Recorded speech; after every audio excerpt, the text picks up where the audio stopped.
I'm back with day 6 of my advent calendar, and let me grab some scissors to help me open this up.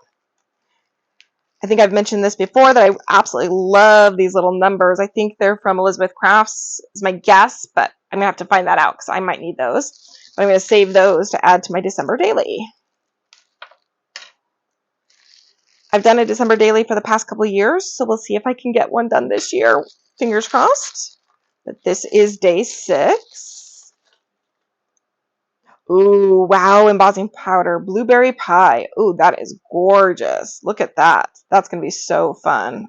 I don't know if I want to open it up. Oh, wow, look at that. Oh, it's like a silver and blue. That's gorgeous. That should be like snowflake or something. So, so pretty.